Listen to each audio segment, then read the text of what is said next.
The demographics within the Jefferson County Public Schools have profound implications for all levels and functions of our school system. To create welcoming and equitable learning environments for students and their families, district staff must create a culture that affirms through its practices that all students are equally capable of learning at high levels. As our district faces rapid demographic change, we need to re-examine everything we're doing. According to the National Center for Education Statistics, continuing with business as usual will mean failure or mediocrity for too many of our students, as data from the National Center for Education Statistics related to racial, cultural, linguistic, and economic achievement gaps demonstrate. Our focus on cultivating cultural competence is designed to help schools develop strategies that will improve school climate and culture to maximize instruction and student achievement. In order to ensure systematic development and long-term sustainability, we will focus on embedding cultural competence in everything we do to develop leadership capacity within our schools and administrative offices. This video is the first of a series of district-wide initiatives that will focus attention on the important concepts and practices of cultural competence.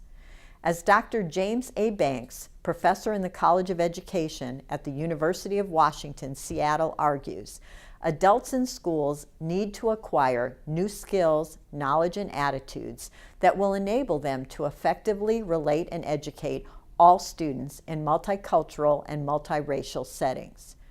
After all, today's students are the leaders and workers of tomorrow. Cultural competence is an integral part of our teaching competencies and core practices necessary to build great classrooms throughout JCPS. And cultural competence is foundational to our administrative goals and strategies.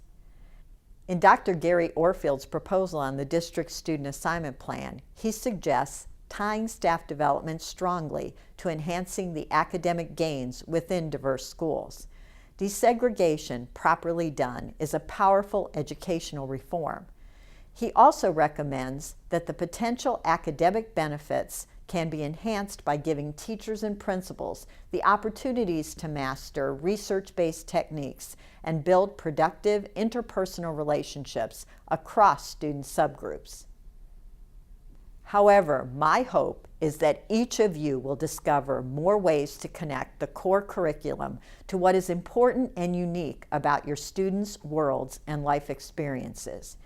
Each of our neighborhoods is unique and offers countless untold lessons that will resonate with students. Your choice of books, activities, and resources can reflect the heritage of our community. For example, a lesson about the life and work of Dr. Martin Luther King Jr. is valuable, but just think of how much more interesting the lesson becomes if you can link his work to that of the late Dr. Lyman T. Johnson, a local educator and former school board member whose civil rights accomplishments are evident right here in Louisville. I believe that as we begin to embed cultural competence in everything we do, it will provide a solid foundation to support caring and culturally responsive learning communities for all students. For certified employees, this means examining pedagogy and curriculum, as well as expectations and interaction patterns with students. It means looking honestly at outcome data and creating new strategies designed to serve the students current instruction is not reaching. For school leaders, this often means facing the limits of their own knowledge and skills and becoming co-learners with teachers to find ways to transform classroom practices.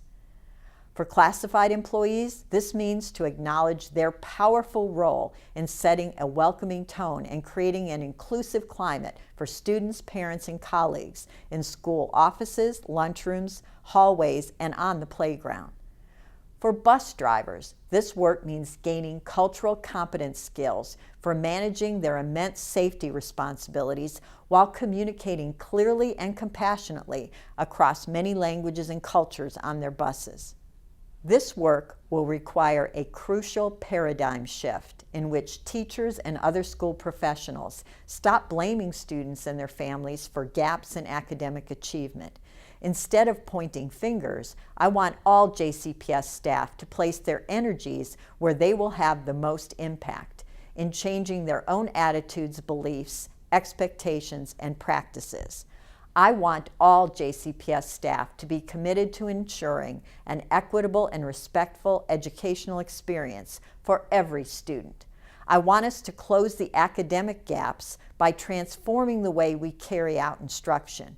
As we become more responsive to diversity, we will create a more caring, culturally relevant, and responsive learning community. I want all JCPS staff to embrace our district's core value, that the differences of each are assets of the whole. I believe that together we can go from good to great.